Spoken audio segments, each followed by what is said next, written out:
All right, so this webinar is meant to go over the basics of mindfulness and what our kind of general intention is for them in the Melrose Public Schools.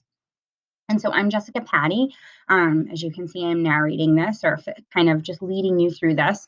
And this is just kind of my general, we'll say, kind of condensed version of what I've learned about mindfulness in the past few years and just kind of what I feel like are good recommendations for moving forward.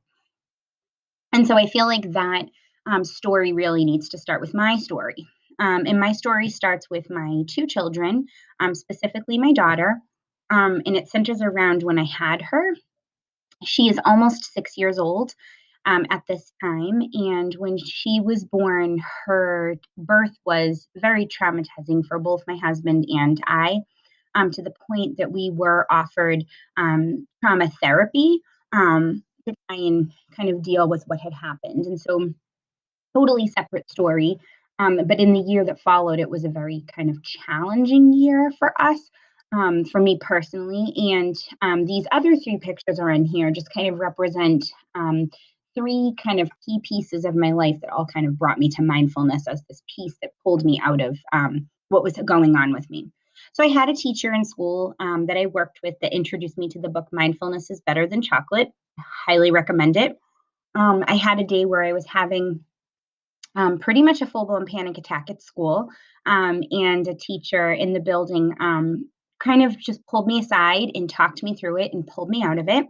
And then there was another separate incident where a teacher in the building, really introduced me to restorative yoga. And it was these three pieces that really led me to not just the curiosity of what mindfulness is, but really led me to that like wholehearted belief that this was something that I needed moving forward. And so this is kind of documenting some of the beginning steps of that journey. And so the first thing I want you to try to do is to do a mindful sit. And this is definitely a daily practice I encourage you to use with your students, whether in the classroom or on the computer.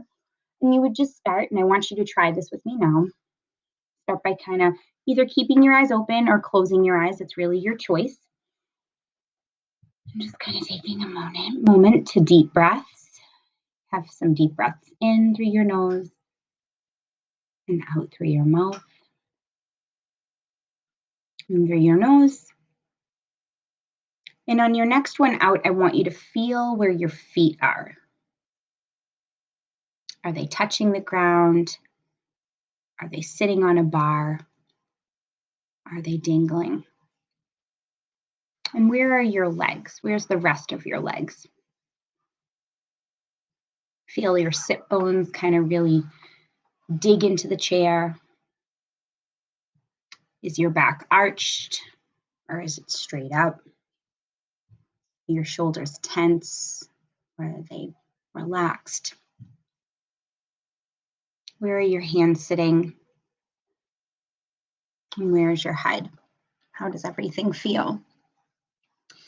And if something feels uncomfortable, like maybe your seat's up too high or too low, maybe your seat's too hard, maybe you need a pillow, this is a good time to kind of find what you need so that you can continue listening. And so that whole kind of just script that I just went through, which is very loose and, can kind of just be tweaked to what you need it to be, took me under 30 seconds. And so the point of that is to just kind of recognize that this doesn't need to take a long time. It's a brief little snippet that can just have a lasting impact. Think of the student that really struggles to kind of voice what's bothering them. Maybe they're in an uncomfortable chair and they don't really feel comfortable saying that. And if you give them the opportunity to kind of draw attention to that, name what's bothering them, and then to manage what's bothering them before you even start the lesson, it can create or it can remove a barrier that they didn't even really know was there and that you definitely didn't know was there. I encourage you to try that. So we can't really talk about mindfulness without talking about attention and what it means to be attentive or to have attention on something. And so as adults, we I think we really all generally think that attention is having your focus on something or on what you need to have the focus on. Attention does look different in every child, every adult, especially during what we're discovering now of virtual learning. Some teachers or some adults, some kids have their video camera on, some have it off. And there's just this different level of like trust now with attention. But attention to me is just really being able to focus on what needs to be focused on. And so I am definitely guilty of being a teacher or a parent that says, pay attention, or like, why aren't you paying attention? And we want to think about this the same way we would think of a child that's maybe not reading yet. You see them kind of moving along, looking at a book, and they try to read a sentence and they don't read it. And we don't say to them, read it, or why aren't you reading it? Because we know that reading comes in steps, and we know that it's something that we have to teach them. We know that it's something that doesn't necessarily come naturally, that it needs instruction. Attention is the same. It's just something that kids today are absolutely kind of ingrained to just have their mind on tons of different things all at the same time. So paying attention to just one thing doesn't really come naturally to everyone. And so that's where mindfulness can come in. It's absolutely a skill builder that children today greatly benefit from. And so we want to really remind ourselves that when we tell children to pay attention, that it is a challenge for them. And when we're not acknowledging that this could be a challenge for them, that this could be a barrier for them, we are disempowering that child, right? So we are taking something away. We are not instructing the child the way that we should be. This is absolutely connected to social emotional learning. We hear that phrase a lot nowadays. And social emotional learning is the foundation for all learning to really happen.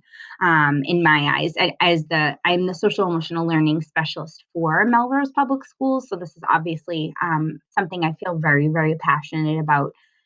Mindfulness really, to me, focuses on that self awareness and self management part of the wheel that you see in front of you now. When we are self aware, we are able to recognize our emotions, we are able to name them, and we can tell ourselves where we're feeling them. We start to think about why we're feeling them. And when we can do that, we start to think about what we need to manage them. We think of feelings as visiting rather than living in our body. We can recognize that we won't feel anxious forever, that we won't feel angry forever. And that is being mindful. You draw attention to an emotion, you name it, and you know how to the next step is just thinking of how to manage it, to own your breath and to manage it. And so those lower level, or those, like we'll say, like those entry level SEL skills is kind of how I think of them. They're the basics, like the foundation. Those lead into everything else. Okay.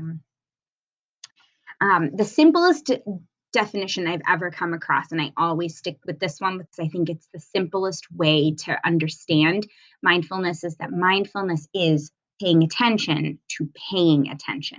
So if you picture like someone's computer has 20 tabs open, and my computer would be exactly like this if I took it off of the full present mode. And mindfulness is just honing in and focusing on the one thing that you really need to focus on. Okay. So it's being mindful, not mindful. And I really love this image for kind of showcasing that. I'm often asked if mindfulness is the same as meditation. And while they are very similar, they are different. In the way that someone described this for me a long time ago, actually, my restorative yoga teacher that I mentioned at the beginning, mindfulness is meditation with training wheels.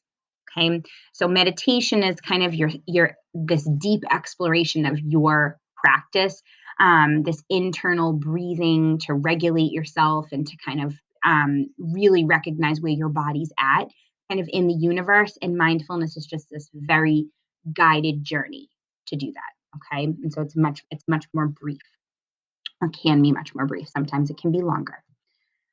So we cannot talk about mindfulness without thinking about our brain. Okay. And there will be a slide in 2 more slides that has a short 2.5-minute video And it's all about this hand model of showing what your brain is doing. And I 100% insist that you watch it either before or after, whenever, with this slideshow, because it really makes this make sense. And so when we have a stressor, our body either fights or flights. And then we also add on another F sometimes, which is freeze. And then this one is the one I think we see most often in school, although it doesn't stand out as much as some of the others, and it's forget it, right? So this is the kid that just kind of like, oh, I don't know the answer to that, and that's because when our bodies are faced with a stress, our amygdala kicks into high gear. That's our caveman brain, our just kind of instinctual primal instinct kicks in. Our prefrontal cortex turns off. That's our rational thinking, our problem solving part of our brain. And we start to see everybody as like an enemy or a threat, or someone that's kind of out to get us. Not necessarily to hurt us physically, but just that they're out to get us and they're not looking out for our best interest. When we can teach mindfulness, we start to teach our brains or train our brains that before we react, we just do some deep breaths or we refocus on what we need to be attentive to. We own our breath, we own our emotion, and we start to kind of keep it regulated or keep it where it needs to be. The prefrontal cortex will stay on, and then our breath becomes regular and even. We keep our heart rate where it needs to be, and we stay relaxed. This is the slide that has the video, so please go back to it. And then this slide also kind of just dives into and restates what the video was, is that you have this stressor, this stimulus, and without mindfulness, you're going to have a reaction. But then with mindfulness, you have this stressor, they practice mindfulness, and instead of this reaction, you'll have a response. Okay, so you want to start to think of that as mindfulness is going to create a space for us to have a thoughtful response rather than an impulsive reaction. That's one of my absolute favorite quotes. So this is another strategy that you can try, and you can't see me right now, but if you just hold up your right hand and you start at your pinky, right at the base, kind of how you see on the drawing, and you're going to just kind of trace your fingers in and out, kind of like interlacing up and down, up and down. And as you go up, you're going to breathe in, and as you go down, you're going to breathe out. And I just want you to take a minute to try that and think about what you're noticing and think about what you're feeling, what feels different.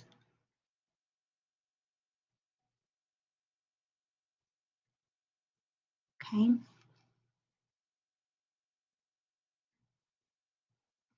All right. And then you want to try it with your left hand.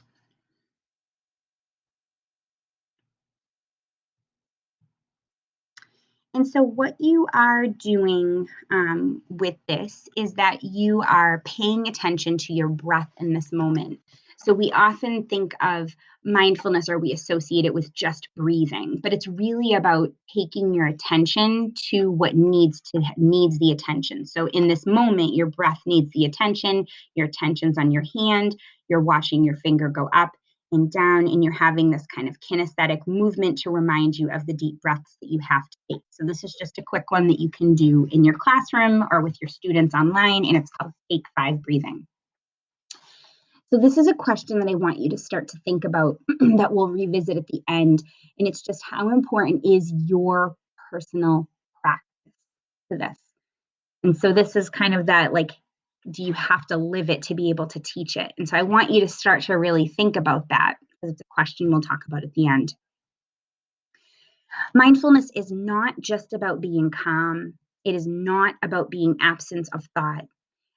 Those are two things that I definitely get asked about a lot, is it's about just pushing everything out of my mind. No, it's actually about bringing what you need to focus on to the forefront of your mind. Oh, it's just about being calm. No, and actually when we tell children that like it's only about being calm, if they're being mindful when they're being angry or if they're being mindful when they're being happy, then we start to kind of we start to teach them that those other emotions or feelings are incorrect. Another thing I often hear is, oh, that's very spiritual. That's something that's religious. And for some people it can be, but it's not what it's meant to. That's not its sole purpose. Misconceptions that I do often experience are that it has to be done one-on-one. I'm here to tell you that is 100% not true. I have led groups of children up to 15. I've done whole classes, but like really, really diving into mindfulness, we've done groups of 15, all children who have been pretty significant kind of like emotion or behavior challenges. And they have all kind of done this collaboratively. They've all done it quietly. It didn't take a long time, and we didn't necessarily follow a script. All of those misconceptions have been undone by just like one group I can think of right now. I think of these 3 hours of mindfulness when I'm trying to kind of just remember what I need to do, and so, or how to kind of explain it to someone. And so the 3 hours are resting your awareness, recognizing when and where your awareness wanders to, and returning to your anchor. So you almost want to think about, okay, I'm in class and my mind is starting to wander. And instead of kind of getting mad at yourself and being like, no, I need to focus on my teacher, teach your students or teach yourself to kind of say, okay, what are all these things I'm thinking of? Let me just go say hello to them. I almost call this like a gallery walk. You just take a little gallery walk around, say hello to them very quickly, and then just come right back to your anchor, because that's what needs your attention right now. So it's not kind of like pushing them away. It's just kind of recognizing that they're there, naming them, but coming back. This is another breathing exercise. It's called 7-11 breathing. And I want you to practice it for a minute. You're going to breathe in for 7, and you're going to breathe out for 11. And you breathe in for 1, 2, 3, 4, 5, 6, 7, and breathe out for 1, 2, 3, 4, 5, 6, 7, 8, 9, 10, 11. And practice that another 2 times on your own.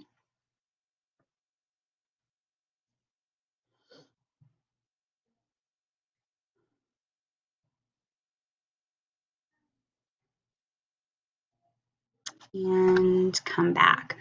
So again, 7-11 breathing, that's just another simple kind of breathing strategy that you can share with your students, whether online or in person.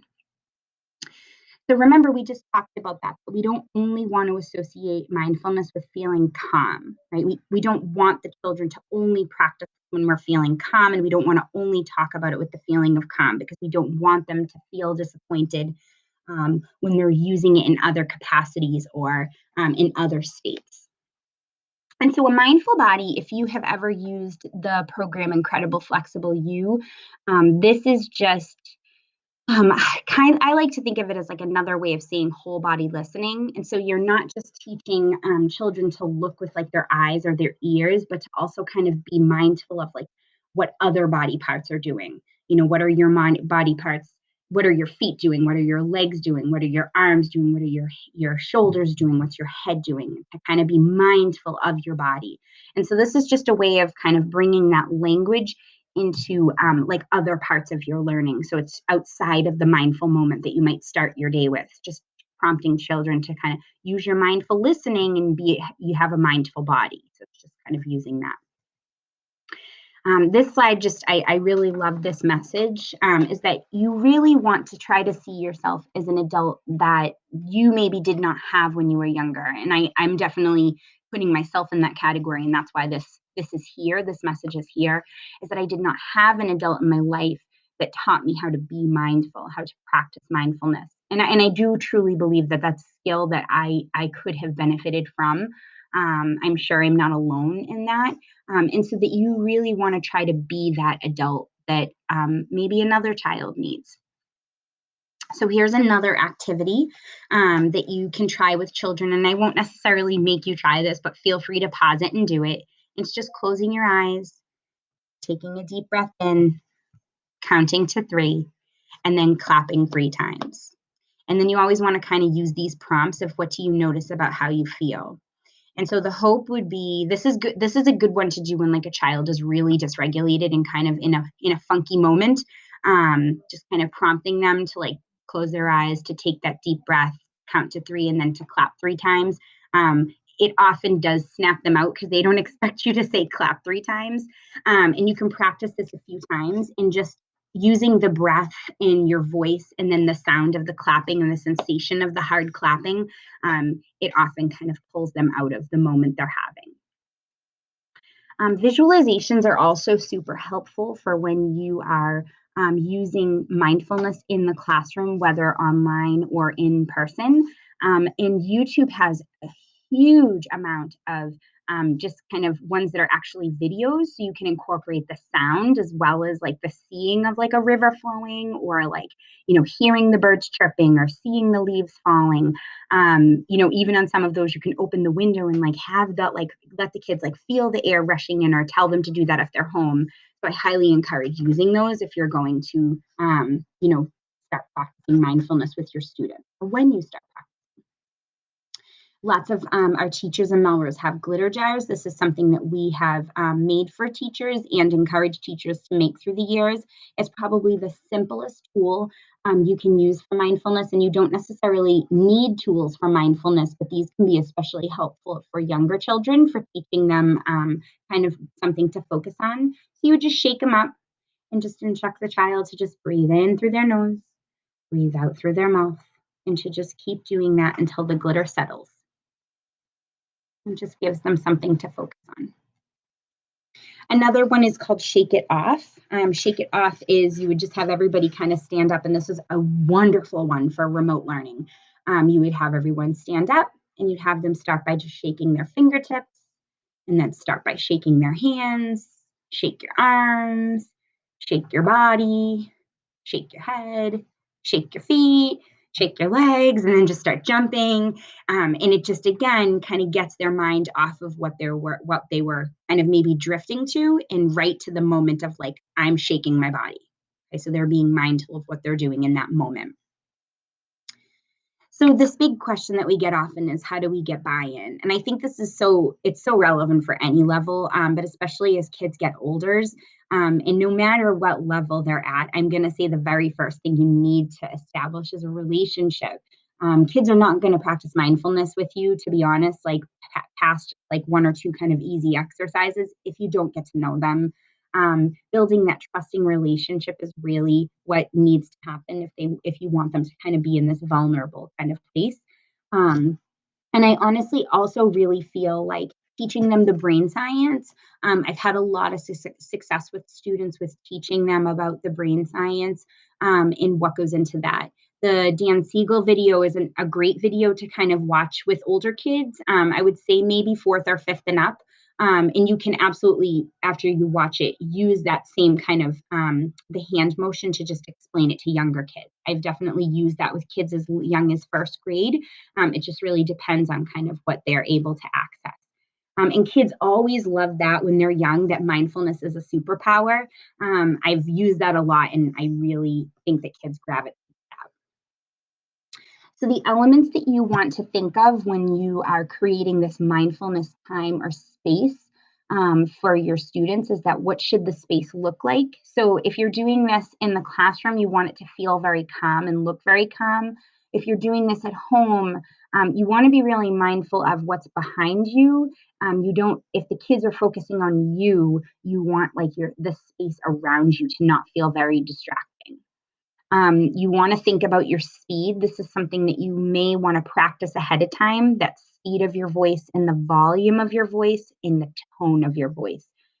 So just kind of maybe practice videotaping yourself and replaying it a couple times to just get the right kind of tone or speed. And then just the confidence. How confident do you feel? Even this webinar, you heard many of you or many people who might be watching this heard me give this live. And now I'm recording it. And this is like my 5th time going through it because I just felt like it didn't sound like maybe it was my confidence that didn't sound right the first few times.